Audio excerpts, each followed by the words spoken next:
bon matin. Good morning, everyone. We hope you had a wonderful weekend and that you were able to find some meaningful time in your communities yesterday in honor of the National Day for Truth and Reconciliation. Colleagues, we are here for meeting 125 of the Standing Committee on Procedure and House Affairs. A reminder, as always, to please ensure that your headsets, when not in use, are sitting on the stickers in front of you in order to protect the health and well-being of our translators who work so hard on our behalf.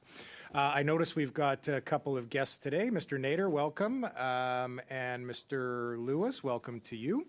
Mr. Ruff, nice to see you here. Colleagues, as you know, we are beginning our first set of questions and answers in relation to Bill C-377, which is an act to amend the Parliament of Canada Act. So it's always nice when we have a colleague that is able to join us and provide their perspective and testimony in relation to legislation that is before us. So with that, Mr. Ruff, our colleague from Bruce Grey Owen Sound, who's the sponsor of the bill. It's nice to see you here, sir. The floor will be yours for 10 minutes. We'll look forward to hearing your introductory remarks, and then we will enter into our question and answer period as per usual. So with that, Mr. Ruff, the floor is yours. Up to. If you don't want excellent. Well, then, if you don't want it, I've cut my notes down to about 5 minutes, so I will speak slower for military the interpreters, precision. so they'll be happy. So, Chair, we're here today to speak to my private member's bill C-377, an act to amend the Parliament of Canada Act by adding the following subclause. Quote, a member of the Senate or the House of Commons who applies for secret security clearance from the Government of Canada is, for the purposes of the consideration of their application, deemed to need access to the information in respect of which that application is made, unquote. So really, what does this mean? It means that for the purposes of applying for the security clearance, parliamentarians have a need to know. The most important aspect to understand is that this bill would only allow parliamentarians to apply for a secret security clearance. The government would then not be able to deny, regardless of which party is in government, a parliamentarian from applying. That is all that it will do. That's all it would do. It would allow them to apply. The bill does not guarantee a parliamentarian will pass should they apply. They still must go through the same government security vetting and clearance process. I've had a secret level security clearance for decades now. I've had a top secret security clearance for over 15 years. Having a clearance does not guarantee that one gets access to whatever classified information they want, whenever they want, or on any classified issue. One still must demonstrate the need to know to the government to get access to the classified information. This is really the second safeguard of the need to know principle on how the system protects classified information. So why is it so important to allow parliamentarians a secret security clearance? The preamble of my bill C-377 states, in the face of threats to world peace and security posed by nefarious state and non-state actors, the Government of Canada needs to make challenging decisions related to national security, which it must do in a manner that is consistent with its constitutional duty to be accountable to Parliament and that respects the Canadian rights and freedoms and the Canadian Bill of Rights. This highlights the need to improve transparency, accountability, and education with respect to the ever-changing threats to Canada and our democratic institutions and processes. But ultimately, for Parliament to rebuild the trust in those same democratic processes and institutions. Let's look at some testimony that you have heard at this PROC committee in just the last year. You had Vincent Rigby here, who served as the National Security and Intelligence Advisor from January of 2020 to June of 2021. He stated that transparency needed to be increased by producing annual public threat assessments, responding to the NSICOP reports, publishing intelligence priorities, and most importantly, sharing, quote, more intelligence with members of Parliament, unquote. From the conclusion of Top Secret Understanding the Canadian Intelligence and National Security Community that was edited by Stephanie Carvin, Thomas Juneau, and Craig Forces, it states, quote, Canadians, and indeed their political leaders, must have context to avoid swinging wildly from indifference to panic when security events occur. Likewise, transparency and national security literacy help citizens tease apart real scandals from the noise. More generally, Canadians shall need to develop a renewed understanding of the hard dilemmas that frequently arise in securing a free and democratic state, unquote. Let's look at a few real-life parliamentarian examples where access to classified information has become a political hot potato, both under this current Liberal government and under the former Conservative government. Respectively, the Winnipeg Labs, and under the previous Conservative government, the Afghan detainee file issue. How did Parliament ultimately address both those issues? They formed ad hoc committees at the last minute and created a whole lot of undue politicization of the whole process, where if Parliament had members already cleared, this would have sped up the process and helped downplay the politicization. More recently, let's look at foreign interference. We know that parliamentarians are being targeted, and this isn't new. We can go back to the 2019 annual report by the National Security and Intelligence Committee of Parliamentarians, where they recommended that parliamentarians need to be briefed on threats that they face from foreign interference. This again has been further emphasized and highlighted in the most recent and ongoing public inquiry into foreign interference, the NCIRA review, in their report, and in the most recent NSICOP report on public interference that was just tabled in June, or sorry, actually tabled in May. And again, the point that I'm trying to make here is that the generic, and we've heard some of this feedback from parliamentarians that have received some of the generic defensive briefs on foreign interference. It's not specified, doesn't have enough detail to actually make them understand the threats that parliamentarians are facing. So in response to these reports, the government did table Bill C-70, and kudos to Parliament for fast-tracking that bill with all party support, because there's one relevant aspect of Bill C-70 that made changes to the CSIS Act. These changes now allow CSIS to share classified information beyond just the federal government to other levels of government, i.e. the provinces and territories, municipal, First Nations, industry, and other stakeholders. However, one key caveat that still needs to be cracked: those individuals still must receive and gain a security clearance to be briefed.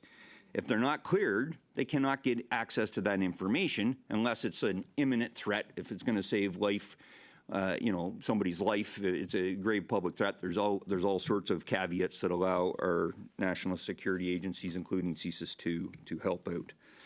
Finally, I'd like to remind the committee of your own unanimous consent recommendation from earlier this year when you during the report, the question of privilege related to the member for Wellington, Halton Hills, and other members.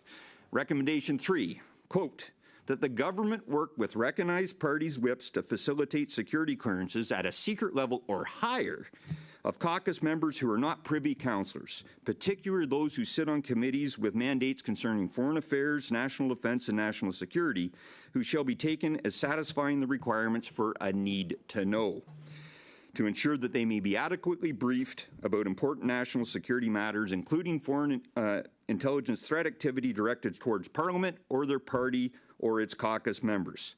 So basically, this committee has already recommended and supported what my Bill C-377 is trying to achieve. I look forward to any questions from my honourable colleagues. Thank you very much, Mr. Ruff. Okay, colleagues, we'll get right into our first round of questioning. Mr. Cooper, the floor is yours for 6 minutes. Thank you. Thank you very much, Mr. Chair. Thank you, Mr. Ruff. Perhaps you could help explain why this bill is necessary. You noted that you have a top secret security clearance arising from your service in the Canadian Armed Forces. Is it accurate or fair to say that as a sitting member of Parliament, unless you had a security clearance from a prior career or are one of the handful of members appointed to NSICOP, as you serve on NSICOP, the chances of getting a secret security clearance or any security clearance are close to nil? Yeah, I'd agree with Mr. Cooper on that. His sort of summary here is that it goes back to the principles around how we protect classified information in this country, and it is this need-to-know principle. And as I highlighted in my opening remarks, there's really two tests. First one is you need to be in a position to have access or a need to know. And that's where myself, as a previous member of the Canadian Armed Forces, I had, a right to, not a right, I was required to apply for a secret security clearance. And then once I moved into positions where I required top secret security clearance, I was then applied and was successfully got that. However, you still, to get to my point, that doesn't mean you have access to stuff, but it's by virtue of your position. The government right now, or Parliament, I should say, really has the Cabinet, the Privy Councillors, parliamentary secretaries, and now NSICOP that have security clearances, and that's really it. There are maybe some rare exceptions where a member has successfully made the requirement to the government, but it's rare, and I'm not aware of any. And the point is, the government could just deny it at any point by saying, guess what? You don't have a need to know. The purpose of this bill, it allows that need to know to occur. And again, I can just go back to the two historical examples I highlighted with the Afghan detainee files and the Winnipeg labs. The reason the government wouldn't hand stuff over to the relevant committees at that time that were studying it was the first response: you don't have a security clearance. Thank you. And your bill amends the Parliament of Canada Act by establishing a presumption that a member of Parliament or senator have access or be granted a secret security clearance on the basis of a need to know. It is, to clarify, merely a presumption. It merely gets the member or senator's foot in the door for the first step of the process, but that's it. Is that right? Yeah, that's correct. It just establishes that as parliamentarians we have a need to know, and I've laid out the historical examples. In particular, the one that's most relevant, I think, that we're all facing today is the foreign interference side. We need to be able to take this serious. And look, this is a pet peeve of mine going back decades, long before I was elected. Canada is terrible at, we overclassify things. We do not understand. We sort of pay lip service to national security. And the first step to rebuilding that trust in our democratic processes is getting those of us that represent the Canadian populace, i.e. elected members of Parliament and senators, to have a better understanding of the threats that we face, because there are tough decisions. I'm sorry to break it for those that break the news to some that maybe aren't aware. The world is actually getting more volatile and more complicated than we've ever seen. And the first step to us addressing that is us becoming smarter here and more educated in Parliament. And my bill only does that first step. It doesn't guarantee you have access. And another point I would ask that you elaborate on is that it is specific to a secret security clearance. That is different than, for instance, a top secret security clearance. So can you perhaps explain what a secret security clearance is relative versus a top secret security clearance, and the rationale for specifically selecting that a presumption in favor of a secret security clearance for members and senators? Yeah, good question. I mean, anybody, 90 seconds here, Mr. You Ruff. can Google the Treasury Board Secretariat rules to explain what's the difference between enhanced reliability, confidential, secret, top secret. But here's in a nutshell the easiest way to break it down. In my estimate, 95% of the intelligence that needs to be shared amongst any government department or parliamentarians is never above the secret level. The difference between secret and top secret really is top secret is how did we get that information, and the need to protect the sources, whether that's people, whether that's techniques, whether that's whatever, and that really, who cares? We need to know what the crux of the information is, and that's why secret is the appropriate level. And again, the resources required to communicate at the top secret level is very costly. I mean, I can go into length on where we lack on just classified communication systems in this country if it comes up in another question. Okay. Very much, Mr. Cooper. Mr. Turnbull, the floor is yours for 6 minutes. Thanks, Mr. Ruff. Thanks for being here and for your testimony today. I'm still struggling with what the intentions of this bill really are. So when I look at it and I read the language in the bill, it says deemed to need to access to the information in respect of which the application is made. That language strikes me as particularly concerning, given the fact that if I, as a member of Parliament, want to apply for a secret security clearance, I don't have that currently, as far as I know. Actually, I may have, as a parliamentary secretary, I may actually have that. You know, if I were, any member of Parliament were to say, I want to access a certain type of intelligence or national security related information, and that I would be deemed need to know. Am I misinterpreting that? So you're shaking your head, so please clarify for me, because that's the way I interpret that language, that it's very broad. It is, but it isn't. At the same time, I mean, if you read the clause, it states very specifically, for the purpose of the consideration of this application, right? So, look, in an ideal, not an ideal world, but in my opinion, I'd love to see every member of Parliament and senator, upon being appointed or elected, go through the security clearance process, and if you fail it, because there's no guarantee you're going to get it, that it's publicized far and wide. Politically, I don't think that's acceptable, and so therefore that'll never happen. And look, I really struggled with, on my first cut of this, on how do I do this without weighing into questions of parliamentary privilege and the access of that information. That's why I wrote the bill as only the first step in addressing this thing, which is just, it allows you to apply and you cannot be turned away. That's all my bill does. That's why that second clause, and I mean, I wish the language could be even more in plain speak, but when you work with the drafters sometimes, it gets into, you know, I don't know, like, I'm not a lawyer, so drafting some of this stuff, but that's the way it was written. But that's the intent. It only allows you to apply, and you only need to know for the purpose of getting that application. And your example, Mr. Turnbull, very good. You likely have a secret security clearance, but you're not even aware of it. And how many secret documents have you read since you've been a parliamentary secretary? Likely very few.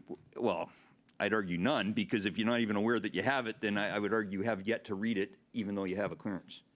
Yeah, so I think you might actually be wrong on that, but that's okay. But that's all right. The point though is that need to know, in terms of me making an application or any other member of Parliament, I'm using myself as the example.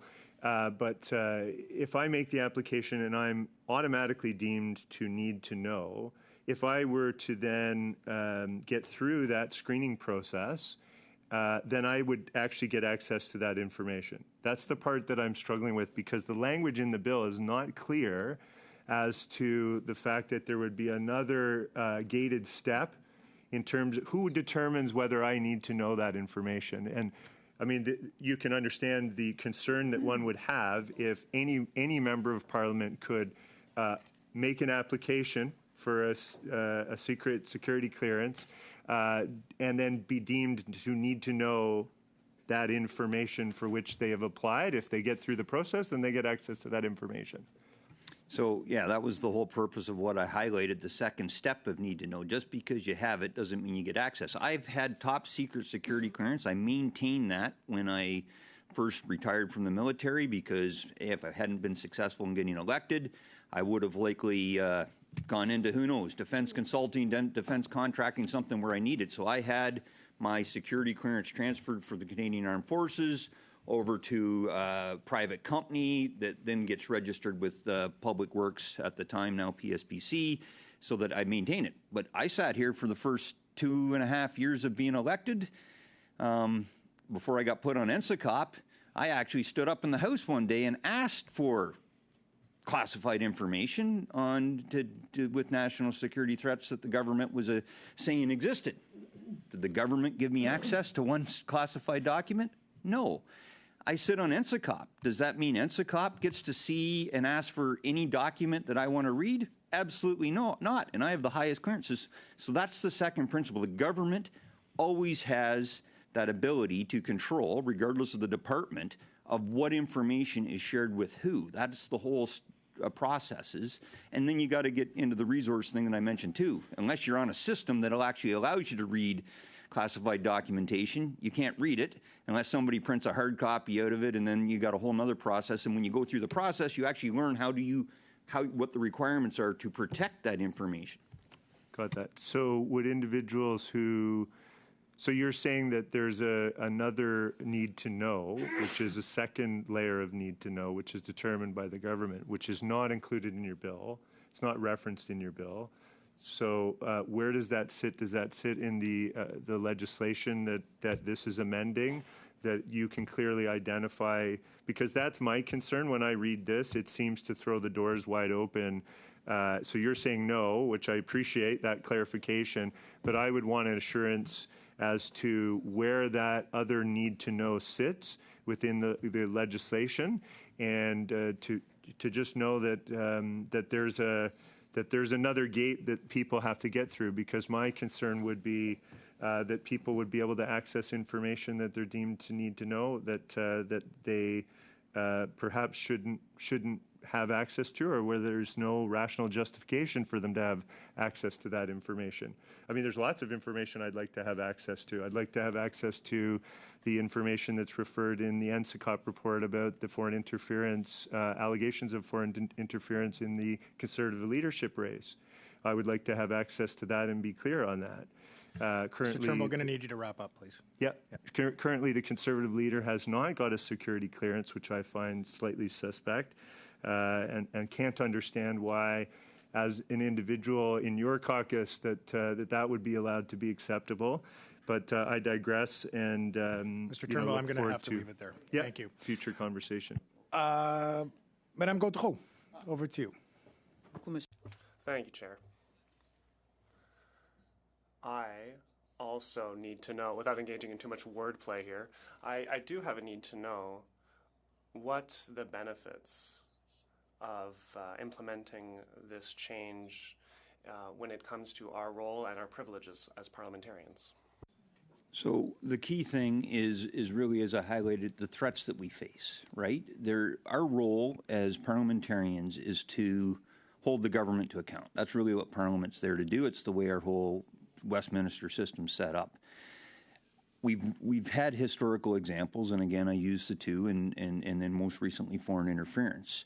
If a member is facing foreign interference threats directly, and you're not aware of it, the hands are tied right now, and again, this is the whole feedback that's come out of recommendations from NSICOP over the last 5 years now, since the 2019 annual report, is member of parliaments and parliamentarians, senators, need to be apprised of what those threats are. And if you don't get them, if you're not aware of it, it's really hard for us to address it. And it's our role to then pass legislation that the government of the day brings forward to try to address it.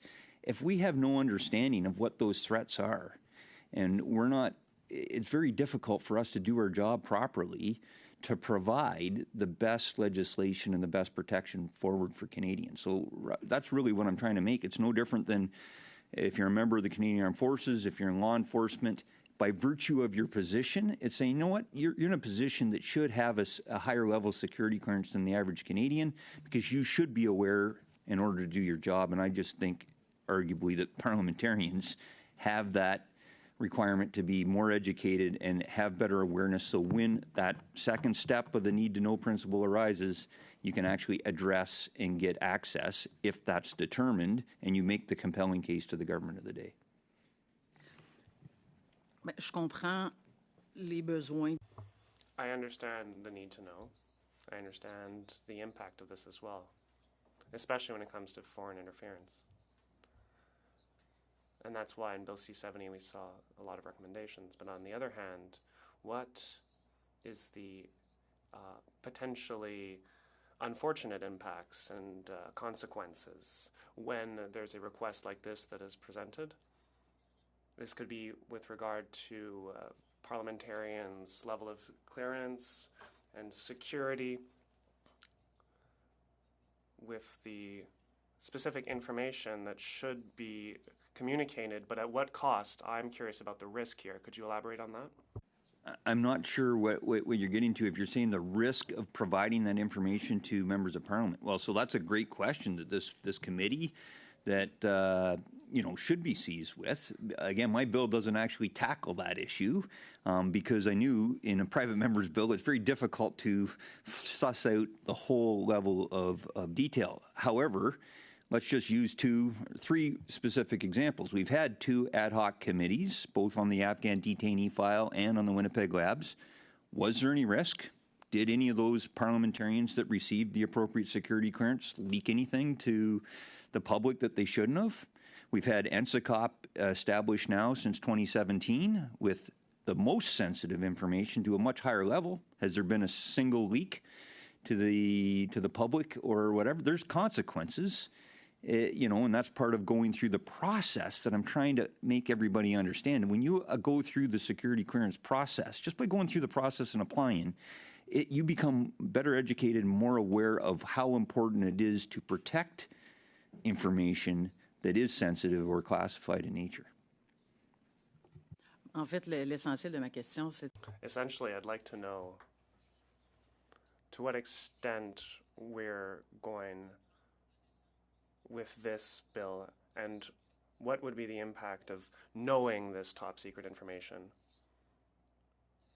Now, in the House of Commons, Mr. Chair, we are using a lot of information to get to what we need to do. So I'm wondering to what extent it is legitimate and beneficial to have this information. I understand perfectly well that if I am the target of foreign interference, I should know this, right? But do I need to know what's going on outside of that issue? That is my question. So again, my bill doesn't actually tackle and solve all of that. It just does the first step, that it actually allows you to apply for, it allows any parliamentarian to apply for a security clearance. As I said, it doesn't guarantee you're going to pass it. And quite possibly that there might be parliamentarians that would fail to actually get a secret security clearance. And again, it doesn't guarantee that you get access. But again, the advantages, the positives of this is it would actually, as I highlighted in my opening remarks, it actually takes the politicization out of this. It doesn't put the government, regardless of what political party is in government, under a cloud of suspicion from the general public, because now you have members across all parties that actually have the clearance, that represent the people, and that should a committee, should Parliament determine that they need access to certain things, that's a lot more powerful than just any one of us standing up. That's not good. That won't sway a government. But when a committee determines that they need it, when Parliament as a whole votes on something, now you actually have the measures in place, because it's not just going willy-nilly to whoever that has no understanding of how to protect that information. You've actually gone through the process itself. Merci, Madame Gaudreau. Thank you, Ms. Gaudreau. Yours for 6 minutes. Thank you for bringing this to us today. I have a lot of questions around who gets it, who doesn't. So your example of some of the committees, the ad hoc committees that were provided or that were created by Parliament. In those cases, if parliamentarians had those security clearances, they would have had better access to the information that they needed. But this doesn't guarantee that all members get that clearance. Membership on committees moves consistently. We have, things come up. We need to be in our ridings. We get sick. It happens. All of that occurs. So, say we're in a committee where we're dealing with those sensitive informations, and everybody on the committee has that security clearance, but you're sick that day. You need someone to come in and come in. They don't have the clearance. It halts all committee business. Yes, no? Not at all, because that's the purpose of when I first was sort of thinking this idea up, was like, all right, let's mandate that the Defense Committee, Foreign Affairs Committee, Public Safety Committee, all should have a secret security clearance. Well, all right, then how much is an appropriate number, and then how do you control that? No, my bill actually allows every parliamentarian. So ideally, after the next federal election, there'll be 343 members elected that will all have a secret security clearance should they choose to apply, because again, I'm not going to weigh in on your parliamentary privileges, But should they choose to apply, they do that. That will give all the political parties, ultimately, that flexibility, because technically their whole caucus, all members of Parliament, all senators, could have a secret security clearance should they apply and should they pass. What if they don't pass? If they don't pass, that's a great another question, and that's where actually when I talked to to bureaucrats about this, they actually said this is a great idea. I talked to people in PCO and the National Security. They said this is a great idea. You'll never get political acceptance of this because your political colleagues will be worried that if somebody fails to pass the application and that becomes news, that there's going to be political ramifications. We are all equal members, though. Doesn't that unbalance that equality amongst members? Even if someone chooses not to take that on for their own choice. I mean, your own leader chose to not get security clearance. There's a choice in that. How do you balance that out and ensure that we're all equal? So I'll clarify just the last part of it. So Mr. Poilievre is a former Privy Councillor, former minister. He has been cleared, has top secret security clearance while he was a minister, and it was actually renewed every 2 years under the previous government. The current government in 2019, according to a response I got back that was signed off by Mr. Dugald, is that they changed it in 2019, and now ministers of the current government actually, once they've been cleared, they never have to get cleared again. They're not reviewed or vetted ever again. Fine. So he chose not to have access to specific information, but if members choose not to have access to specific information through getting or not getting a security clearance, doesn't that take the balance and the fairness and that equality out of all members supposedly being equal? It's a great question, but right now members don't have access to anything, right? So, and the point is, my bill doesn't actually tackle. It's a great discussion that we should have. My bill doesn't even go that far. My bill just allows you to apply for a security clearance. That's all it does, and then it allows Parliament and committees going forward to make those cases to the government of the day to say we think we should get access to further information. Sorry, but it does go that far in that if members are not allowed, if they are not granted that access, that creates that division in an open way. And you said it could even be political, it could be used against them.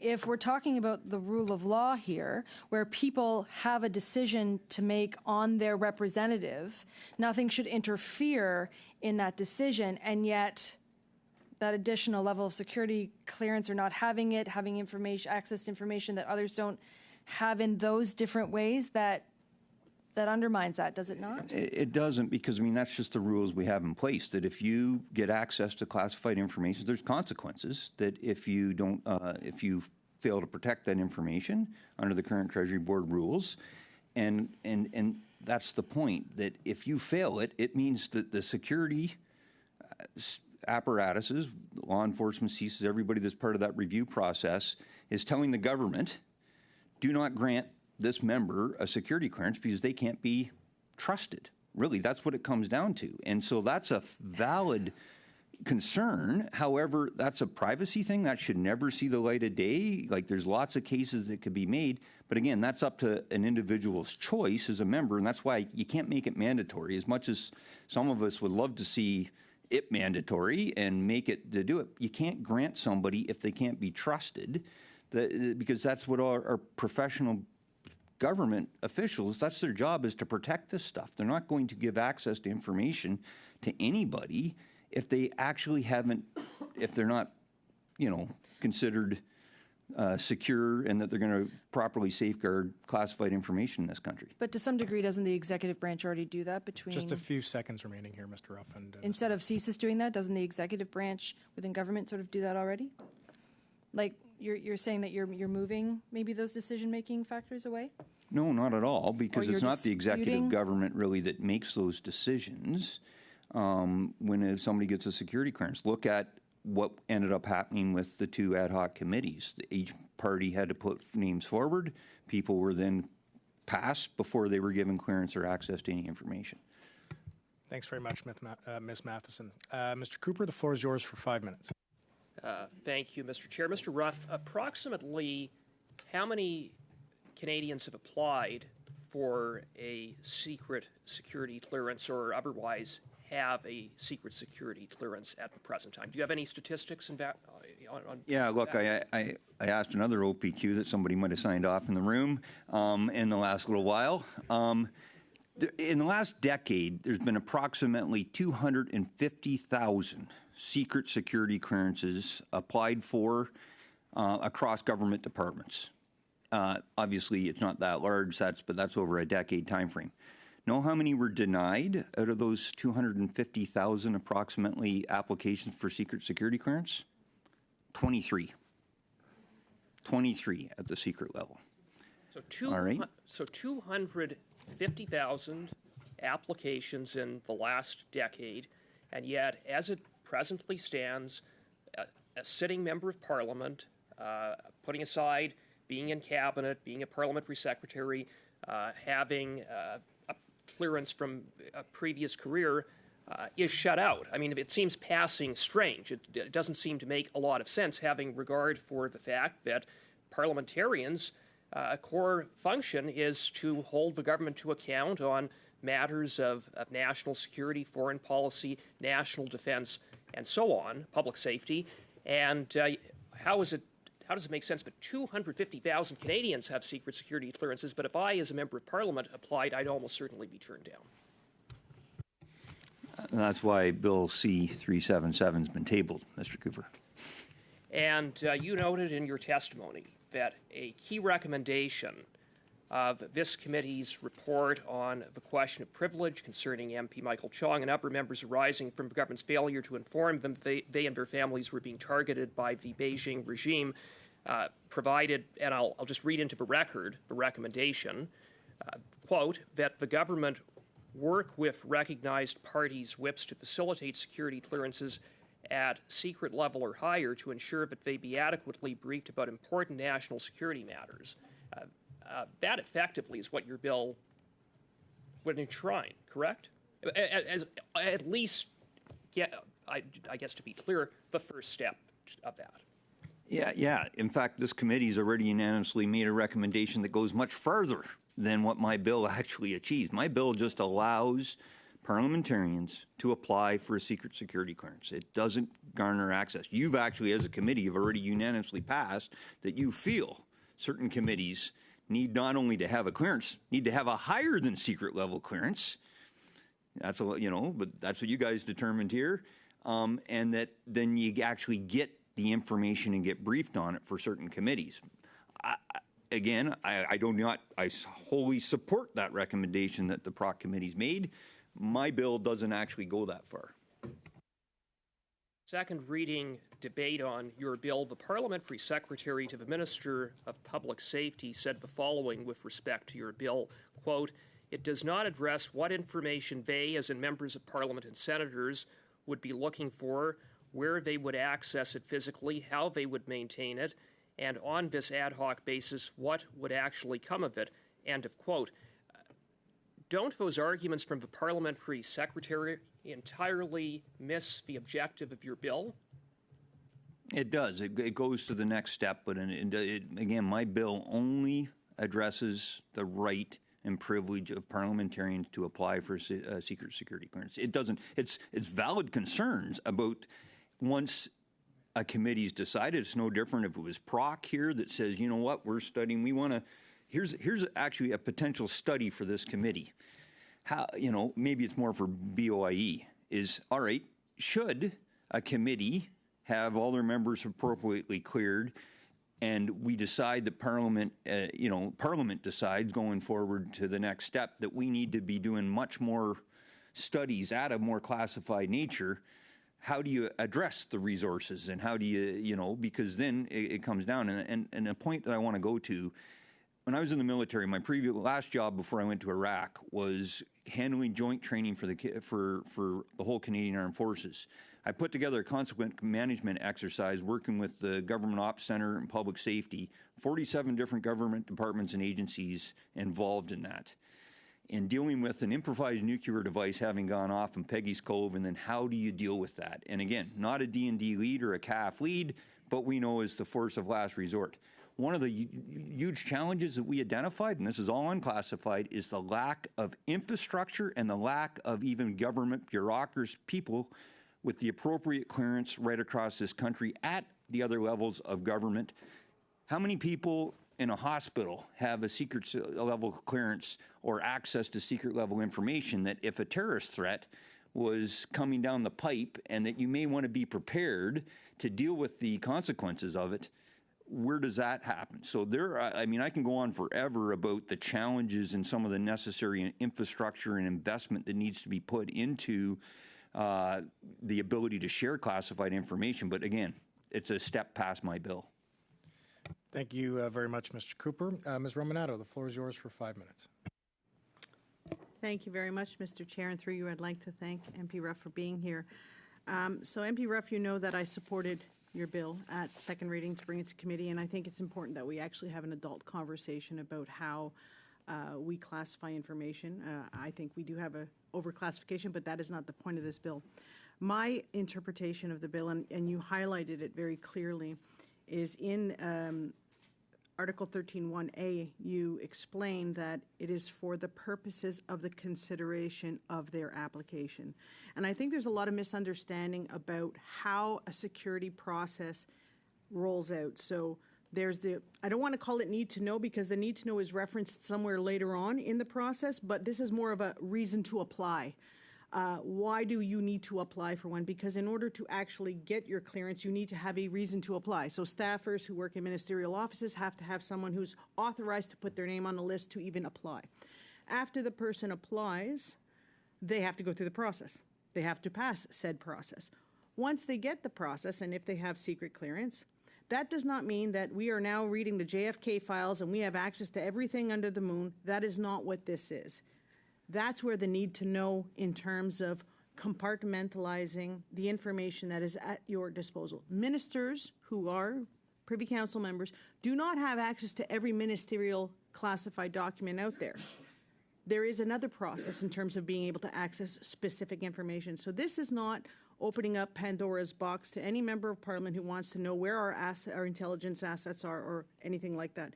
And I think it's really important that members of Parliament understand that, because this is allowing you to apply for the clearance. Am I correct? You just said that much more eloquently than I've been trying to make my case, and so I do appreciate that. And that's why the preamble's as long as it is, actually, because in the end, it's as you know, this bill is literally it's one sentence or two sentences long, and that's it.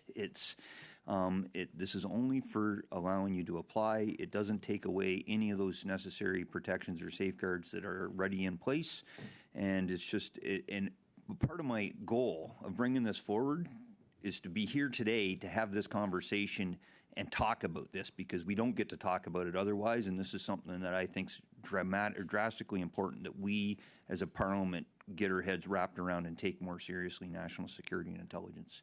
And the best way to do that is actually get educated on the process and how we protect information.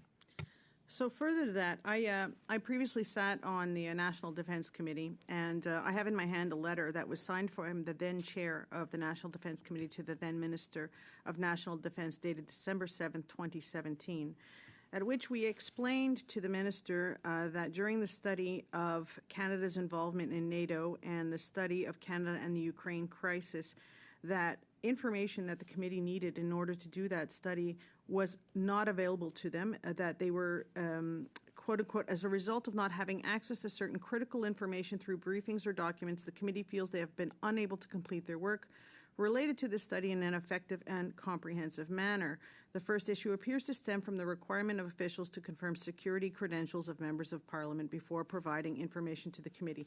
So we're doing incredible work here, work that is affecting global situations, that we unfortunately can't complete the work because we do not have access to the information. I honestly do believe that we are all honorable members. I honestly believe that given the responsibility of our own national security, I do not think members of Parliament would be using it for nefarious reasons. I do not think they'd be standing up in the House of Commons and using parliamentary privilege to, spew information, as they understand very well what that would mean. And I think this is a learning opportunity to have those hard conversations, because the face of intelligence and our national security has changed.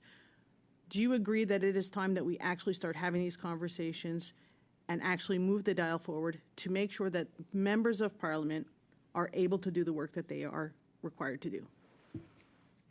Absolutely. And how did the Minister of National Defence respond to the Defence Committee's ask to get or point recommendation to get more access? So I don't believe the members of the National Defence Committee have security access. I'm good. Thank you. Okay, wonderful. Thank you very much, Ms. Romanato. Madame Gaudreau, 2 minutes, 30 seconds. Très intéressant. This is a fascinating discussion this morning. I'd like to talk about the Peggy's Cove incident. Clearly, Mr. Chair, it would be good to know if we needed to know. But how would that actually go down? Because one would need, or rather, when you have top security clearance, your hands are tied when you have that information. So what happens when people request it and then gain access to it? Well, you don't get access to it if you don't have the clearance, and that was the challenge, even in an imminent threat in the scenario I'm talking. Again, this wasn't about ensuring parliamentarians had the information. Obviously, the government had it. This was actually all the different levels of government. When you're dealing with a massive, it could be again, I'm using a security threat, not a consequence management like an earthquake or a flood or a fire. But when it comes to a security threat, and the scenario to play it out, because I wrote the scenario and ran the exercise. It wasn't about the initial improvised explosive device having gone off. That overwhelmed the system and required the military to help support the Nova Scotian, different levels of resources, us to be dependent on allies like the Americans to bring in capabilities. I wrote into an inject into the exercise that said, now we have another potential improvised explosive in Montreal. We've now got a threat. How are we going to brief the appropriate authorities in Montreal? Well, guess what? Half the provincial government people don't have the right clearances. Nobody in the hospitals or the transportation system had the right clearance. So that's the good thing about Bill C-70, which will help fix some of that, is that now CSIS finally has the authority to actually share classified information with other levels of government other than just the federal government. So we're moving the needle in the right direction on the sharing of certain information. Well, this is just an extension to it, that in a parliamentarian case, and the great example that Ms. Romanato brought forward, Defense Committee, Foreign Affairs Committee, Public Safety Committees have all had studies where they've brought this forward and said, look, we'd like to know more here in order for us to actually make good, solid recommendations back to Parliament and back to the government of the day to fix and address threats and shortfalls within Canada.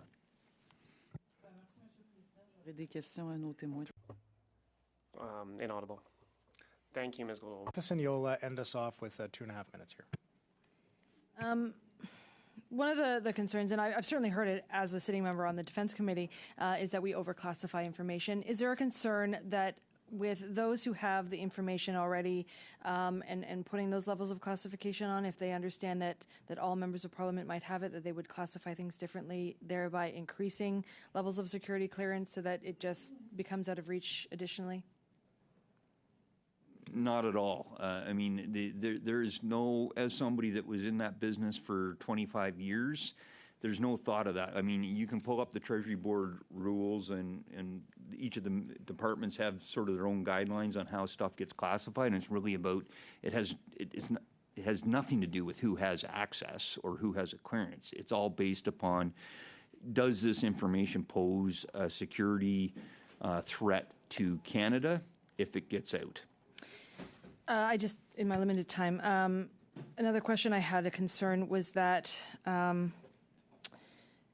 members of Parliament would be granted security clearance access, depending if they pass or what have you. But if if they don't, would that not be seen as a breach of their privilege because the levels of being a member of parliament would then give you access. Like, isn't it a bit of a loop in that regard? It's as I go. Just because you have clearance doesn't mean you get access to anything. I mean, it's no different than you could make the case. I sit on NSICOP.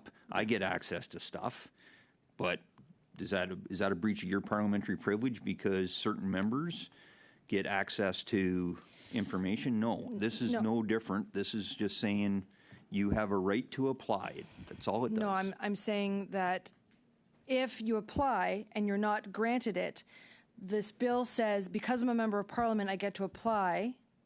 But if I'm not granted it, couldn't that be a concern of a breach of privilege? No, because there's nothing within, the Parliament of Canada Act that says you have a right to classified information.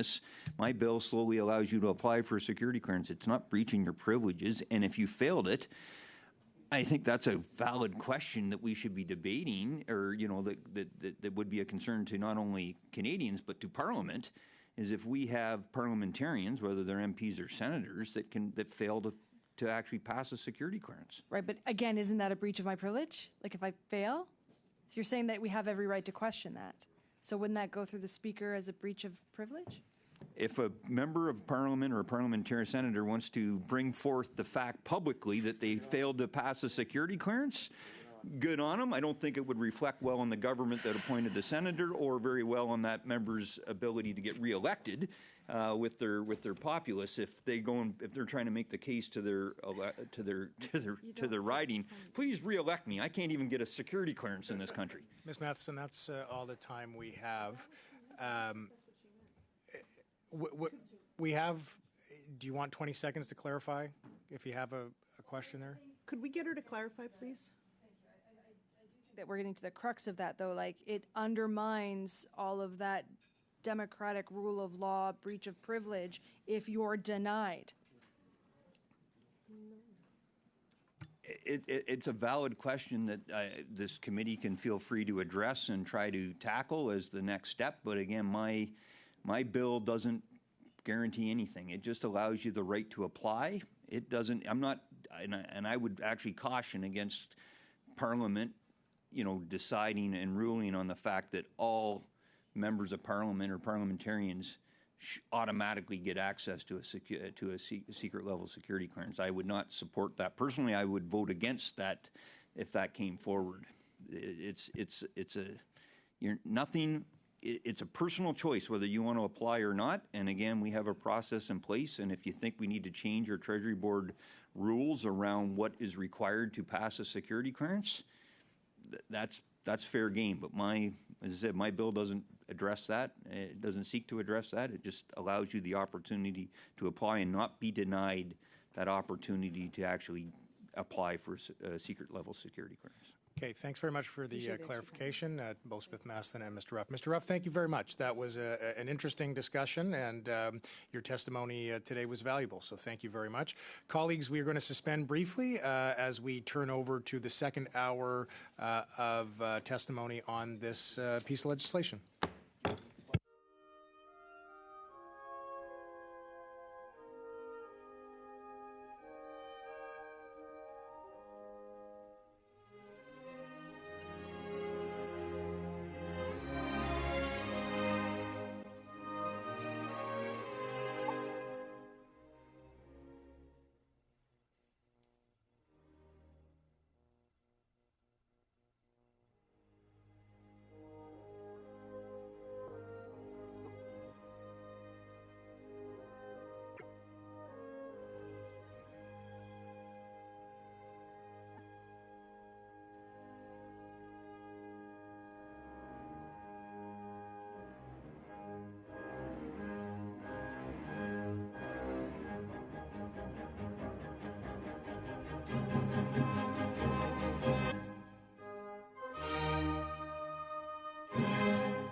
Colleagues, we are going to recommence.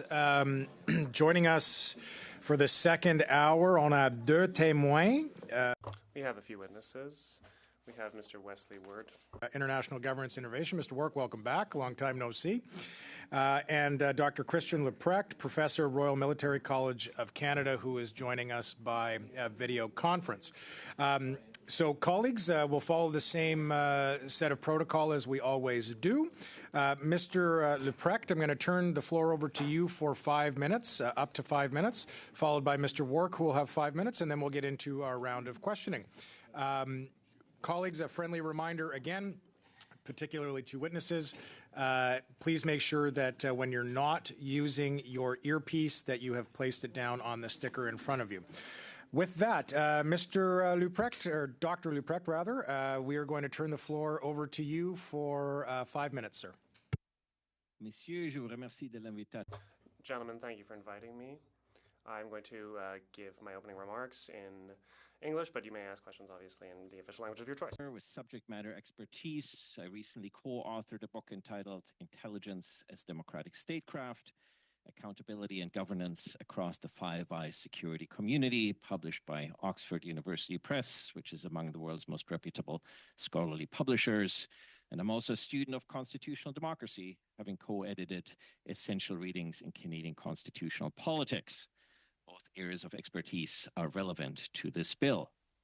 The basic constitutional convention that informs Westminster parliamentary democracy is responsible government. That government, through Parliament, is responsible to the people. The subsidiary principle is ministerial responsibility, that ministers are accountable for their departments and agencies. In recent years, the role of Parliament in its ability to hold government to account has been greatly diminished.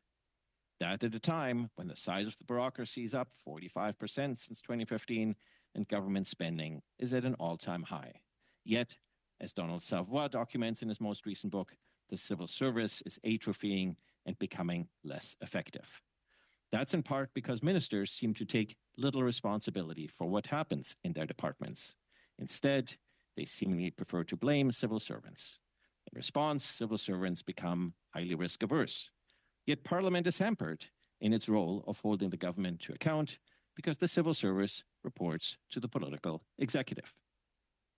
By giving parliamentarians the opportunity to apply for a secret security clearance, the bill takes a small step to bolster parliamentary supremacy and restore some balance to the relationship between Parliament and the political executive.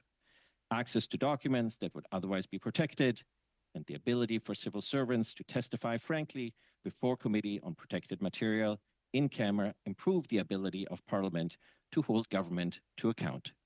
The change is not to be taken lightly. It also changes the very character of the Westminster tradition of open Parliament. In 2015, this government came to power on a promise of open and transparent government. In the NCCOP, the government moved swiftly to empower security and intelligence review by parliamentarians. Allowing MPs and senators to apply for a secret clearance is a logical next step in empowering Parliament to hold government to account. Can parliamentarians be trusted with protected, even classified information? My book shows that indeed they can. Members of Cabinet and the NCCOP are already entrusted with privileged information, and instances of intentional or inadvertent disclosure of privileged information by parliamentarians in any Western democracy are far and few between. That's because they know that as legitimately elected representatives of the people, they bear special responsibility.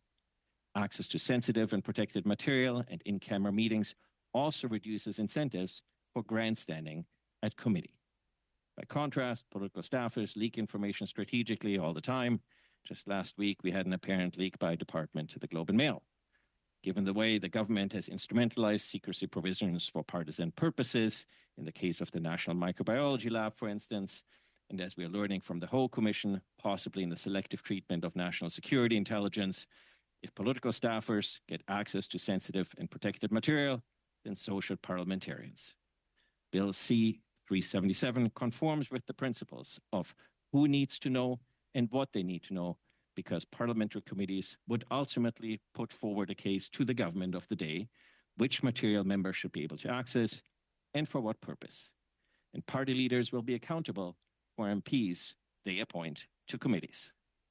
The government may beat back calls for selectively clearing parliamentarians, arguing that Parliament isn't up to the task, that the proposal is somehow American, that it doesn't work elsewhere, or even that this should all be left in the hands of judges. Does that sound familiar? Well, those were the Conservative Harper government's objections to bestowing on parliamentarians precisely the powers of review that the Liberal government subsequently gave them in the NCCOP. Je vous remercie de votre attention et votre intérêt. Thank you for listening to my opening remarks. Merci, Mr. Luprecht. Appreciate Thank you, Mr. Luprecht. remarks. Mr. Work, the floor is yours for up to 5 minutes, sir. Thank you, Mr. Chair. Just two quick comments to begin. First of all, I'm a big fan of private members' bills and have contributed to two of them in the past, both on oversight issues. Like Mr. Ruff, I have also held a secret, top secret code word clearance. And I would say in that regard, security clearances are not a holy grail to understanding national security intelligence issues and threats.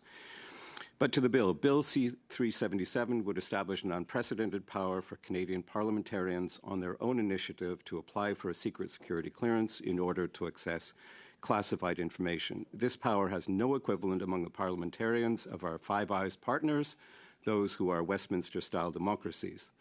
The parliaments of the UK, Australia, and New Zealand all share a responsibility with that of Canada to hold the government to account as a core duty. In their cases, this responsibility, when it comes to matters pertaining to national security and intelligence that involve access to classified intelligence briefings and records, are given to special committees of review and oversight. In the UK case, it is the Intelligence and Security Committee. In Australia, the Parliamentary Joint Committee on Intelligence and Security. And in New Zealand, the Intelligence and Security Committee. All of these have unique features, but in the case of New Zealand, the committee includes the Prime Minister and the Leader of the Opposition. In Canada, the National Security and Intelligence Committee of Parliamentarians is the body established by Parliament in 2017 to undertake reviews of national security and intelligence issues. NCCOP has significant access to classified material with some restrictions, cabinet confidences, ongoing investigations that may lead to criminal prosecutions, solicitor-client privilege, for example. Its members must obtain top-secret security clearances and relinquish the protection of parliamentary privilege should they divulge in an unauthorized manner classified information. NCCOP has been publishing reports for the past 6 years, most recently its report on foreign interference. It has, in my view, performed an important public service and issued many significant studies. I encourage all members of this committee to support the NCCOP and pay attention to its studies. Use them to hold the government to account. NCCOP is not mentioned in Bill C-377. The effort to establish NCCOP took many years, decades in fact, to accomplish, and to undermine it now, which I think this bill would do, would be a serious mistake. The legislation was opposed by the Conservative Party at the time of its passage, but an earlier iteration dating back to a study undertaken in 2004 actually had all-party backing. Members of Parliament may feel that there are aspects of the original legislation that established NCCOP that need review and amendment. You would not be alone in this. In the original statute at Section 34, the legislation called for a comprehensive review of the Act by Parliament after 5 years. That review should have begun in 2022. It has not yet been started, a serious failure of a statutory obligation and a missed opportunity by Parliament. I believe Bill C-377 is wholly unnecessary given the existence of NCCOP as the parliamentary entity designed to exercise accountability in a nonpartisan manner on behalf of both the House and Commons and Senate. Even if you do not share that view, I would point out the following, and there has been, of course, some discussion in the previous hour about that. In my reading, Bill C-377 does not establish any real need-to-know principle, leaving this to individual parliamentarians' discretion. Application for a secret clearance is not restricted to members of committees dealing with national security and intelligence issues. Even if it were, it would result in clear duplication with NCCOP and an undermining, I believe, of the purpose of NCCOP. Bill C-377 would open up security clearance processes for all parliamentarians in a way I think hard to justify and extremely problematic. It would have impacts on security clearance processes conducted by CSIS, potentially undermining their rigor, and leaves unanswered, as we've discovered in your first hour of discussion, the question of what would happen should an applicant be denied a clearance. In my view, Bill C-377 would fatally undermine NCCOP and parliamentarians' ability to hold the government to account on important matters of national security and intelligence, and demonstrates no real need case. It would also heighten, potentially, the risk of unauthorized disclosure of classified information.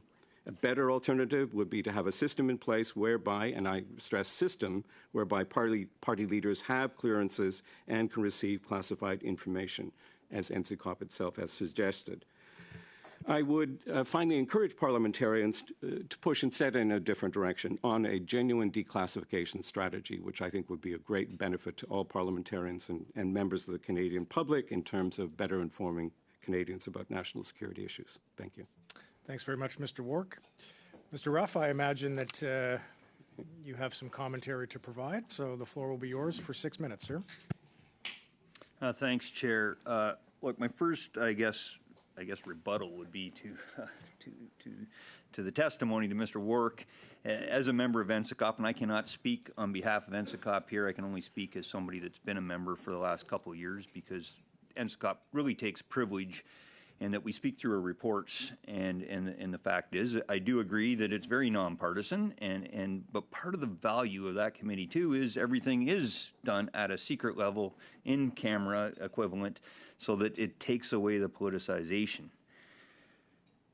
What I disagree with Mr. Wark in is that NCCOP is not that accountability oversight committee. It's a review committee that he talked about. It could evolve. The government of the day, our current government had decided to start that review 2 years ago that we need. You could see maybe an evolution of that, and then maybe my bill would not be required. However, that's not the case, and that review process is yet to occur. And again, to push back a little bit,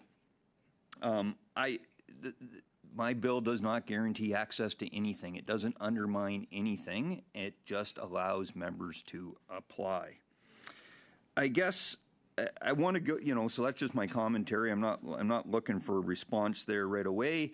But to Professor Lubrecht, I'd like to, get you to elaborate on two aspects. One, your commentary, because it's my personal experience as well, with respect to in-committee, or in-camera, I should say, and that frank feedback and testimony that would then come from our public servants, regardless of their department, whether they're defense officials, whether they're CSIS, whether there's public safety, RCMP, the value of that to really get to the crux of some of the security risks that we face and allow Parliament its case to address the issues to the government of the day through Parliament on those issues and concerns that they have, and as well give you the opportunity, as somebody that I think has a difference of opinion than Mr. Wark, to comment on any of his comments. Thanks.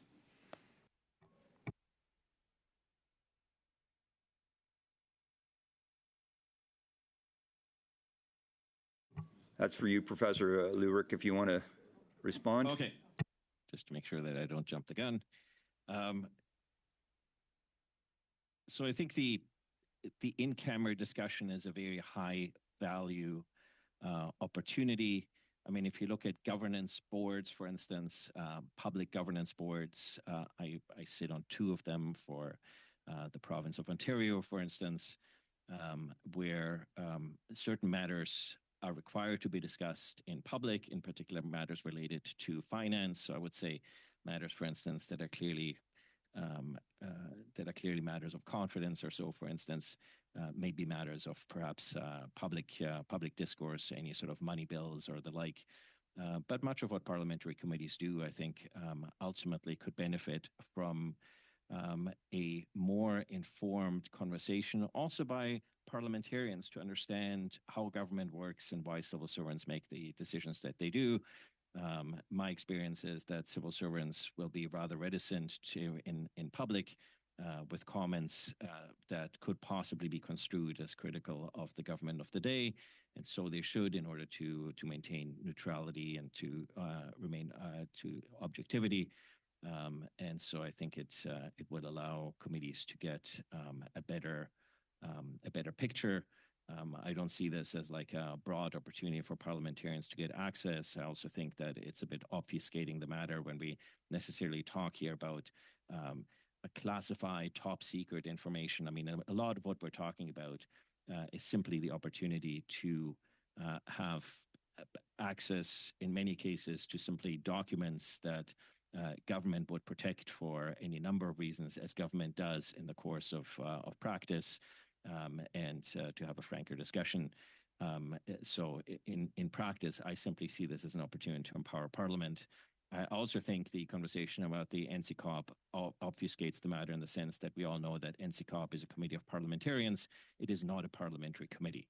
And so what this bill would allow to do is to, I would say, re-emancipate parliamentary committees, given the way the ability of committees in Parliament in general, not just with this government, this is a longer tradition in Canada, has atrophied in terms of holding government to account. Everybody's familiar with the centralization of power in the Prime Minister's office. NCCOP effectively does the same thing because it reports to the executive, and so this reestablishes some balance with Parliament. So only 45 seconds. You want to give Mr. Warwick the opportunity to provide any additional feedback, but I just want to, again, reemphasize, as a member of NCCOP, we are a committee of parliamentarians, not a committee of parliament, and unless the committee evolves, we're not in that role to provide that oversight. We're there to review, and we submit, and we do fulfill a very important role. However, I can guarantee you the amount of work that we could tackle, we don't even touch it. It needs to be tackled by other committees of Parliament. Very briefly, Mr. Ward. Sure. Thank you, Mr. Ruff. I'm glad that you've appreciated your time on NCCOP. I was involved in the drafting of the legislation and been involved with the committee in various ways since its establishment in late 2017, so I'm very familiar with it. You can make a distinction between a committee of Parliament and a parliamentary committee, but in fact, the Canadian NCCOP version was based on the UK Intelligence and Security Committee, which now calls itself a committee of parliamentarians. There's very little difference. The legislation could be amended in that respect if that distinction matters. I would just say with regard to my colleague, Dr. Leuprecht, he and I have known each other for a long time, I think we would have a fundamental disagreement in terms of whether your bill, Mr. Ruff, would be the next step past NCCOP or, in my view, fatally undermine it. I think there's a clear distinction there. Thank you. Thanks very much, Mr. Ruff. Ms. Romanato, the floor is yours for 6 minutes. Thank you very much, Mr. Chair, and through you, I'd like to welcome the witnesses back to PROC. My first round of questions will go to Dr. Leuprecht. I understand that you have expertise in Canada-U.S. relations, continental security, NORAD.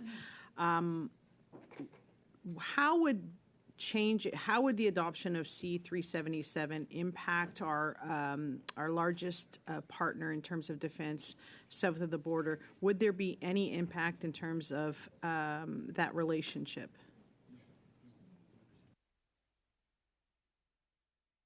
It's a good question. I suppose one of the inferences you draw is the possibility that material that the United States shared with Canada could somehow end up being intentionally or inadvertently disclosed by this process. I would say, given the number of leaks that come out of Congress, that Canada probably has much more to worry about, that some of its information might possibly inadvertently or deliberately be disclosed. So, I think if anything, I think it'll provide more informed parliamentarians that will be able to contribute to a more informed conversation around key issues of the day with our most important strategic ally. My next question is for Dr. Warwick. Obviously, I think that the question of national security, the question of intelligence, and we've been talking a lot about this over the last couple of years with respect to foreign interference.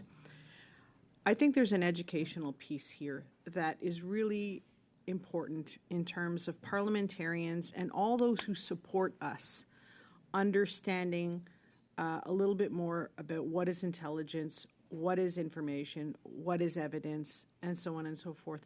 And I think by going through the process of receiving one's clearance, of understanding what foreign interference looks like, I think it would actually help parliamentarians identify possible breaches, possible risks, so that we're working lockstep with the intelligence community. We've heard, quite frankly, that the intelligence community doesn't understand what we do, and we don't understand what they do.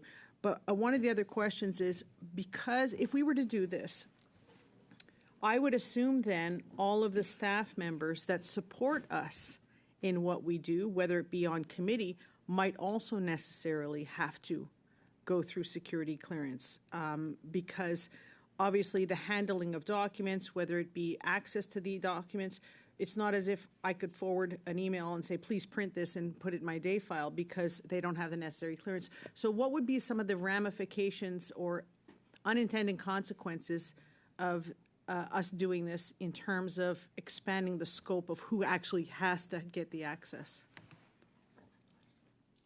Ms. Romano, thank you for the question. And I would just say two things. First of all, just to reiterate, happy to expand on this if it's of interest to the committee. Having a security clearance at whatever level and having access to classified information is not a holy grail. It does not provide you with knowledge, the kind of broad-based knowledge that I think all parliamentarians should have, need to have, about national security and intelligence issues.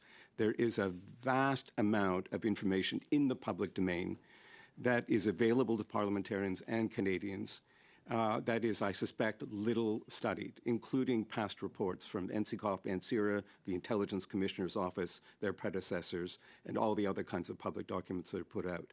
I would argue that understanding that public domain information is going to be far more valuable than having access to bits and pieces of classified intelligence from the security intelligence community. And I base that in part on my own experience of what is available. I mean, it's wonderful to have a top secret clearance. It's exciting. You get access to special information.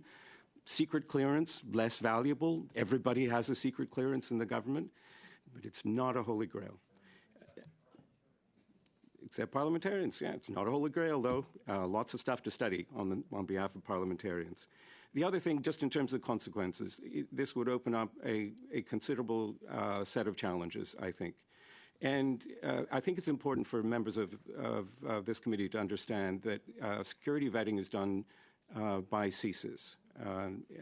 CSIS security vetting results in a recommendation, usually to a deputy head, deputy minister. And that recommendation is just that. It's a recommendation only. It would be up to whoever would be responsible for approving the security clearances or denials for parliamentarians to make a judgment. How that process would work, I'm not entirely clear, and how it would work favorably. I would also be, frankly, members, very concerned about the rigor of CSIS security clearances because they would be faced with the challenge of, well, on the basis of some ambiguous information about loyalty and trustworthiness and background, do we really want to get into the grip of denying a security clearance to an elected member of parliament? I would really be concerned about the impact on CSIS's security clearance culture, which is already challenged enough. Thank you. I'm good. Thank you. Thank you, Ms. Romanado. Madame Gaudreau, 6 minutes à vous. Thank you, Chair. I wanted to follow up on your latest remarks, Dr. Wark. When we spoke of this considerable knowledge gap between information services and MPs, I'd like to comment on that. We've been studying this issue for months, and there seems to be something lacking in the intelligence culture. You said from the outset that this bill is useless. Could it, in your opinion, bring these two communities closer together and improve the information culture? Thank you, Madame Gaudreau. I'll just respond in English. First of all, I certainly wouldn't characterize Mr. Ruff's bill as useless, and private members' bills are typically quixotic affairs, and as I said, I'm very supportive of them. It's an important part of the opportunity for Parliament to debate issues that might otherwise not come to their attention. I would be, I'm doubtful that this measure alone would improve what we often refer to generally as the culture of intelligence in the federal government. And the reason for that is that the issue of the culture of intelligence fundamentally is a matter of understanding the nature of national security threats and understanding the strengths and limitations and the governance mechanisms and the ways in which intelligence communities work. You do not need a security clearance to understand those fundamental problems. And having a security clearance is likely, I would think, to enmesh you in the cultural deficiencies problem that we have with regard to intelligence matters rather than solve it. Thank you. Quand je disais, Monsieur le Président, When I spoke of Chair, what you said was useless, I heard the word useless, but you said unnecessary. I don't want to, go over that for too long. But basically, from what I understand, the government is trying on multiple accounts to protect information. Parliamentarians want to know. There is a committee of parliamentarians you spoke of, and you spoke of helping set up NSICOP. NSICOP does not have enough power to study various issues, and that's why you're saying that Bill C-377 is not necessary from the outset if we rather put an emphasis on what we have before us today. Can you comment on that? Thank you, Madam Gaudreau. I mean, first of all, as Mr. Ruff will appreciate, NSICOP chooses its own subjects for review. It, of course, can't at any particular year of its operations cover the waterfront, but it can and has done, has chosen important topics for study, and I hope it will continue to do so. My main pitch to the committee is please do not undermine this creation that took so long to put in place and is, I think, an important institution, and one where, frankly, Canada was trying to catch up with our counterparts among the Five Eyes in having an ability on the part of a parliamentary committee of parliamentarians. Frankly, I don't think there's a big difference between those things in being able to have access to classified information and conduct thorough and in-depth studies with the help of an expert secretariat of a kind that no parliamentary committee has or has the resources for.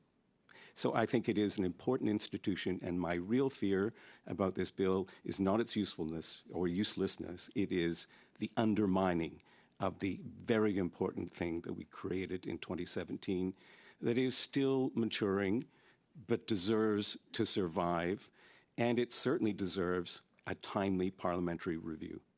je comprends très bien votre souci. I understand your concern. I would like to congratulate the interpreters. You're extraordinary today. Dr. Wark, I would truly like to have access to your opening remarks. There's so much information here. I still wanted to ask you a question.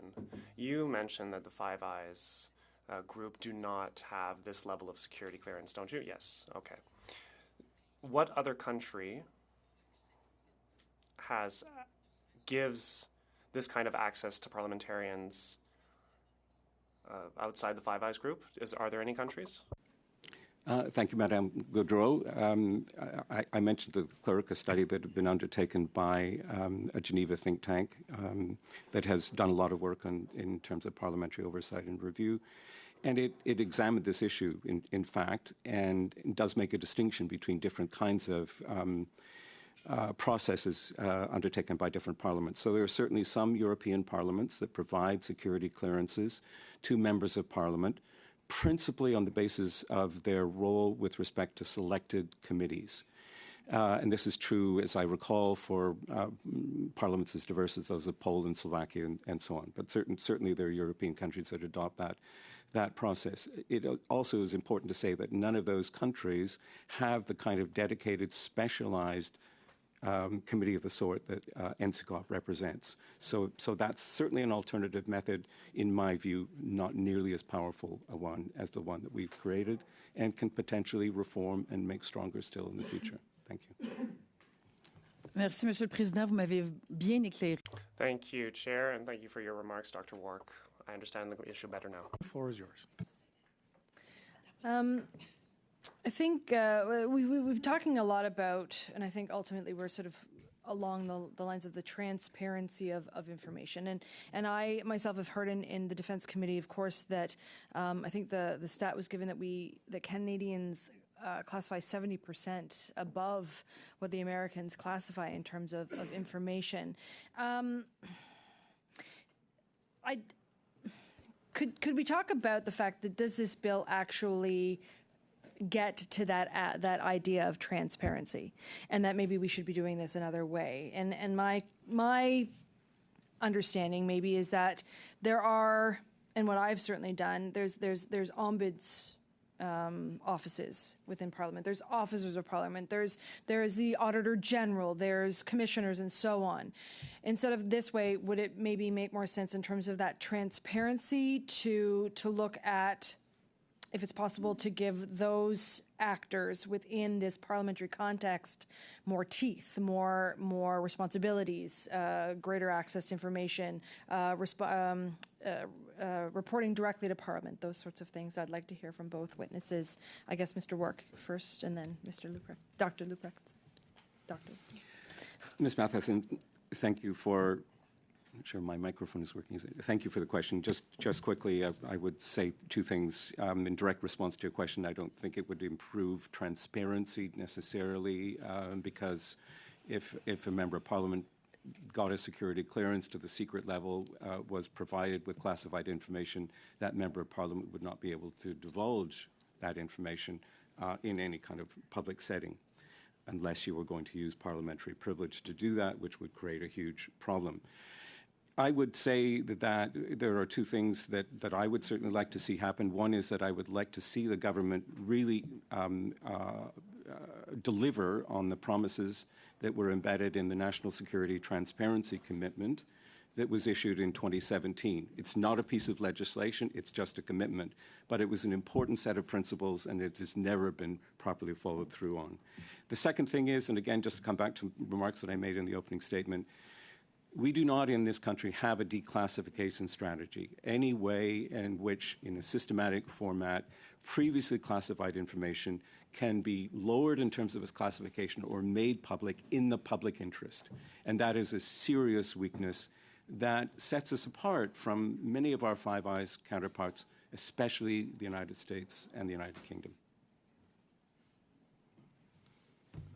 I have two comments. One is that we know that access to information in this country is seriously broken. We've all read the recent Globe and Mail reporting. We've read the Access to Information Commissioner reports. So, this is a basic premise of democracy. And so I think parliamentary committees can substitute. I also think that perhaps Dr. Wark and I are coming at this from different assumptions. This is a bit of the conversation that we've had about a very contentious bill a decade back, where people pulled out the worst case possible scenarios that we could possibly think of. We're talking about national security, about classified intelligence. I actually think that obfuscates the conversation, that a secret clearance would give select parliamentarians on committees the opportunity to see sensitive and protected material and to have everyday conversations with civil servants in a review capacity, so ex post facto. We're not talking about oversight, we're talking about review here, about standard run-of-the-mill things that a committee believes requires a level of conversation that perhaps cannot be had broadly in public. We're not talking about national security. We're not talking about highly classified information here that might become accessible to members of Parliament. I think we're simply talking about raising by one notch the ability for members of Parliament and especially parliamentary committees to hold the government to account. And I would say, Dr. Work, I guess you disagree with me, but whether a committee reports to the political executive or whether a committee reports to Parliament, to me, in terms of the executive branch and the legislative branch, that is a substantial fundamental difference in terms of what we're talking about, in terms of responsible government and parliamentary supremacy. I'd like to get back to what you had said, Dr. Work, about this huge problem of a parliamentarian sharing that information, or the potential that they get the information and then they use privilege to share it. Obviously, members of NSCOP have forfeited their rights on this. Can you talk about that and expand on that further? Because that's not in this act. No, it's not. I mean, I would say two things. I would like to respond to my colleague, Dr. Luprecht, just very briefly. You go ahead, yeah. But it is right that it is part of the construction of the legislation that created NCCOP that members must acquire a top secret security clearance. They become people permanently pledged to secrecy under the Security of Information Act. They have to deliver an oath of loyalty. They give up parliamentary privilege. That's been challenged legally, but I don't think the challenge, to be honest, is very sensible. That's the way NCCOP works. That is also the way that counterpart bodies in the Five Eyes work. In regard, just very briefly, in regard to Dr. Luprecht's statement, NCCOP does not report alone to the executive. Of course, NCCOP publishes its reports and provides them. They are tabled in Parliament. NCCOP reports to Parliament, and that's an important function. We can talk about the ways in which the executive controls some aspects of protecting information in the unredacted versions of NCCOP reports, but that is perhaps a discussion for another day. Thank you very much, Ms. Matheson. Mr. Ruff, floor is yours for 5 minutes. Thanks, Chair. Look, for both witnesses, because you both highlighted this, you highlighted the lack of education, awareness around national security issues in general with the Canadian public, but in particular within Parliament. So I just like you, do you agree with that statement, that you basically think that Parliament could go a lot farther in becoming a lot smarter around issues of national security and intelligence? I am personally, as a professor, deeply concerned about the impoverished level of political discourse in this country. And I think being able to make a contribution to ensuring that members of Parliament have an ability to raise the level of informed conversation and have slightly broader awareness, both about the broader functioning of government and a bit more detailed conversation, especially in light of the shortcomings that we've already discussed on the ability to access information or the government's, at times, partisan obstruction, not just this government, of making information available making the right information available in a timely fashion. Coming at it with a broader understanding to begin with, I think, will allow for a slightly improved level of political discourse overall in this country. And I don't see the concerns about, these are people we elect. I guess maybe I'm just too much of a small d Democrat, but I just believe that we can ultimately trust our parliamentarians. And I think by and large, all the theater in the House of Commons notwithstanding, I actually find the parliamentarians that I meet, irrespective of political party, exceptionally responsible and mature people.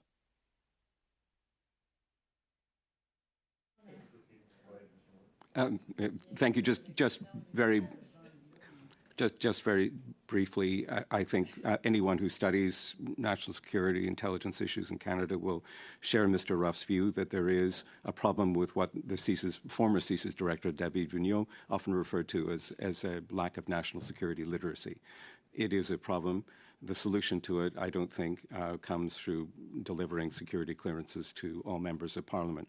I would note that Mr. Ruff's bill does not limit the process of applying for security clearances to members of designated committees. So that came up in the discussion.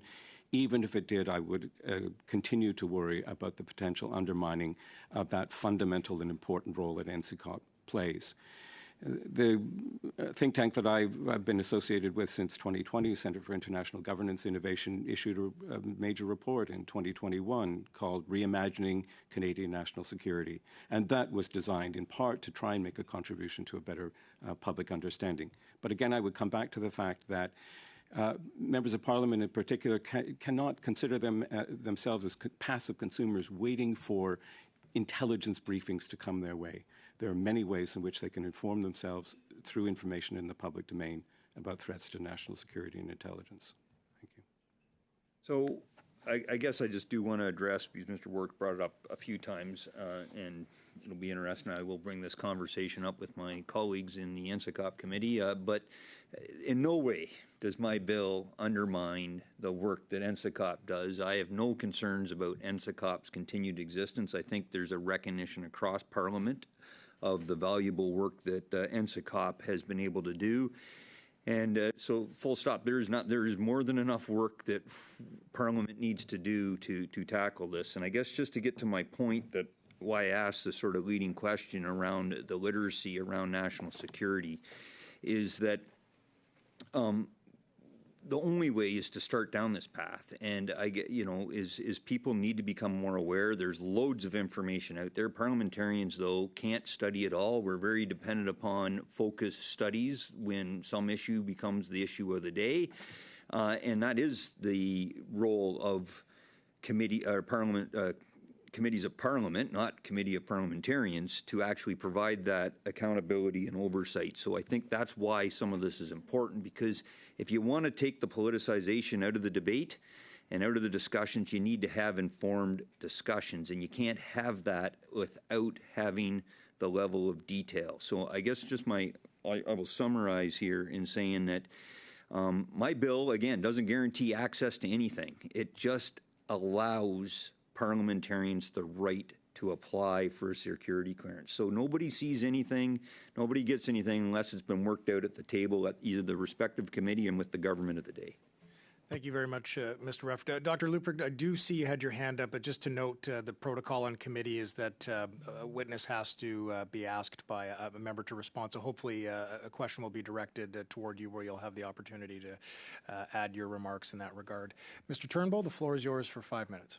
Thanks. And notwithstanding Mr. Ruff's testimony, where he says his intention is not to undermine the work of NSICOP, which I get and I appreciate, and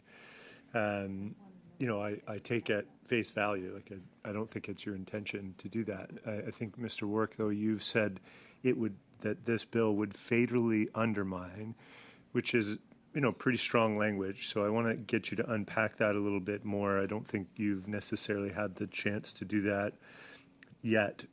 You've outlined the impact on security clearance. What other aspects of NSICOP's rule that you've called fundamental that that you would say that this would fatally undermine its work? Mm-hmm. Thank you, Mr. Turnbull. Just very quickly, two things. One is, if Parliament would like to amend the original legislation to change the label applied to NSICOP from a committee of parliamentarians to a parliamentary committee, they should do that. And that would be an easy fix for a semantic distinction, which I don't think, to be honest, is important. NSICOP is a very special committee with very special resources. It's an all-party committee. It has a secretariat of around 10, all of whom have security clearances and considerable knowledge of the world of national security intelligence of a kind that is, again, I'm repeating myself, not available to ordinary parliamentary committees. My view of NSICOP is that it has proven its worth over the last 6 years of reporting, but it still lacks a degree of trust by Parliament. Let's be honest about this. The government suggested, for example, that NSICOP could be the entity to study foreign interference problems. That was rejected initially by Parliament as not sufficient. The government also suggested that NSICOP could be the entity to study the question of security breaches and related issues with regard to the Winnipeg lab. That suggestion was not adopted by Parliament, and I take that to mean that Parliament did not sufficiently trust NSICOP to perform those functions. There is still in the first 6 years of its existence, a trust factor that perhaps goes back to some of the original political opposition to NCCOP. And that is why I fear that giving this broad security clearance availability to all members of Parliament, whether or not they sit on respective committees or not, would mean a fatal undermining of NCCOP as Parliament's key instrument for studying national security and intelligence issues, and doing that in a rigorous and in-depth way that is unavailable to any other parliamentary committee. So based on what you just said, it sounds like you see a trend of Parliament resisting and not fully trusting in the work that NCCOP should undertake. That's what I've seen in selected instances.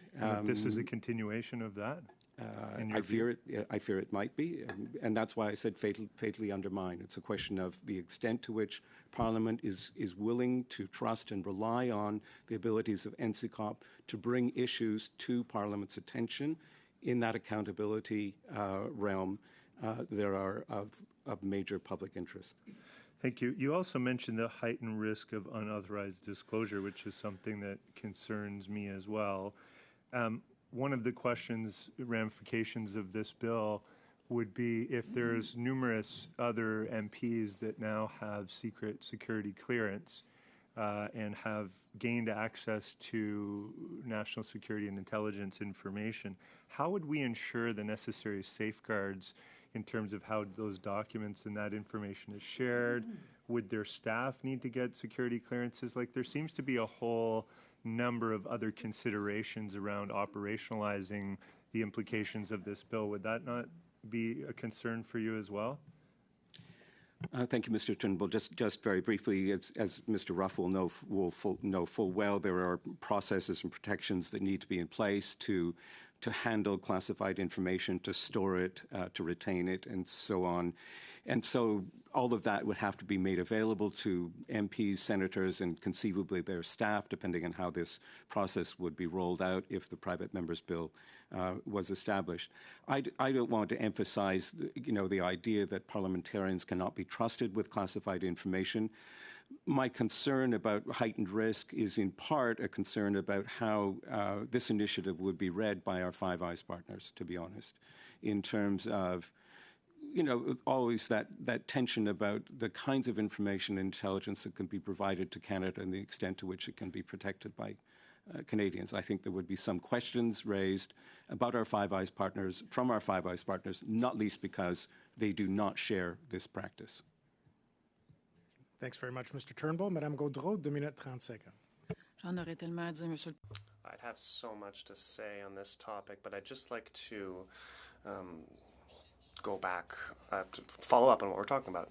We are looking to identify the most relevant information to help bolster our intelligence apparatus. In the last 6 years, I've seen that, Mr. Chair, that there has been some level of partisan obstruction, filibustering. We can see that on the one hand that there's information that people want to hide because they don't want to shine a light on it. And now with Bill C-377, there's a desire to know everything. Well, I heard you say that perhaps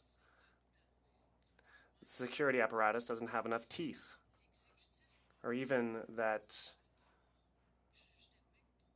I personally didn't know that the executive committee published a report. Access is an issue, is it not? My question is, even if a bill like this is adopted, how will we continue on with the objective of improving democracy? That is what I would like to ask you before my opinion on this issue becomes concrete. Madam Gaudreau, just very briefly, again, I'll be repeating myself a bit. I think that members of Parliament can do a great public service by better educating themselves when the opportunities come with regard to national security and intelligence issues, and much of that process can be based on publicly available information. I do think that Parliament should hold the government to account for its national security transparency commitment and really press on that. It would be wonderful to see the Access to Information Act really revitalized. As I fully agree with Dr. Luprecht that it is a completely broken system. And it may well be that members of parliament simply do not understand, and this is why the declassification process is so important. Once a document is classified, it remains classified forever under the current system unless someone comes along and makes an access request for it. And even if that person comes along and makes an access request for it, that information is regarded as theirs, not the public's. So it doesn't become public. It is the craziest system that you can imagine, and it needs reform. But we haven't seen that reform. Monsieur le Président, je voulais juste vérifier que le... Chair, I just wanted to ensure that the 2021 report that the witness spoke of can be sent to us. I've heard that it was a rebuild the security, et cetera. Could he send that to us? Yes, of course. If you have access to that, we can get it on our end too, but we'll want to make that available as per Madame Gaudreau's request. Thank you. Ms. Matheson, you'll be the last speaker for today. There's 2.5 minutes to you. I always love being the last one. Well, I would like to thank both witnesses, and you both referenced actually in terms of access to information, and that's why I was so adamant about having that review in National Defense Committee, and we're going through that report right now, so a soon-to-be excellent read. But I do want to say, I think it was Dr. Work, you had said, and you had mentioned the lack of the review that was overdue in terms of the NSCOP report. It sparked me to say, if we're going to make changes to this piece of legislation or amendments, would you, either witness actually could comment on the need for a review mechanism within this piece of legislation?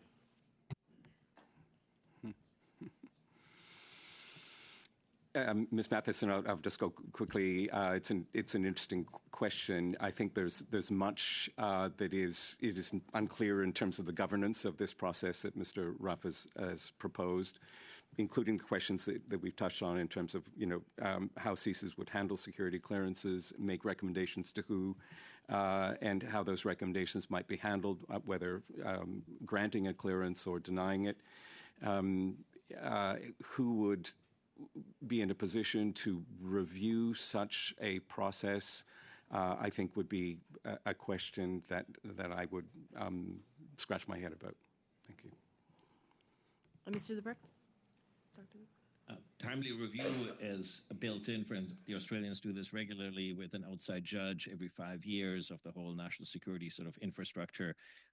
And so, the problem that we have in Canada, we build in these mechanisms, but then the government of the day doesn't follow through for any number of reasons. And so, yes, review, but there's also the question of what kind of review would it necessarily be review within a parliamentary committee, or would it perhaps be an outside review? But certainly these types of mechanisms, it'll be worthwhile to look at whether the effects that we intended to achieve are actually working to that particular end. And for me, the effect would be is providing a rebalancing of the information asymmetry between Parliament and the executive. Okay, thank you very much, Ms. Matheson. Colleagues, that brings us to the end of today's testimony. I do have a couple of just quick items for the committee, not relevant to our witnesses. So, Dr. Wark, Dr. Lebrecht, thank you very much for being here today. Wish you a good rest of your day, and thank you so much for the insight you provided. Colleagues, just very quickly, you will recall that we had changed the meeting time for this Thursday's meeting from 10:30 to 1:30 originally. We only have 2 hours worth of business as a result of not being able to get enough witnesses. So here's my question. Do we want to go 11 to 1, our usual window, or do we want to keep the change but have it be 11:30 to 1:30? I'm just kind of... 11 to 1? Okay, 11 to 1, I'm looking, 11h à 1h. Dans une semaine, là, fait que... Wait. Inaudible. So, colleagues, I'm seeing kind of unanimous consent on that. So, regular meeting time. And one other thing to mention is that the analyst has let me know that we're very close to receiving the final translated copy of the report that he's drafted from the Chief Electoral Officer in regards to the Nunavut pilot project. So that'll be coming out relatively soon. We'll ask everybody to keep an eye out for that because we will have to dedicate a couple of moments of committee business to going through that report. With that, colleagues, a very productive meeting. Thank you very much. Have a good rest of the week.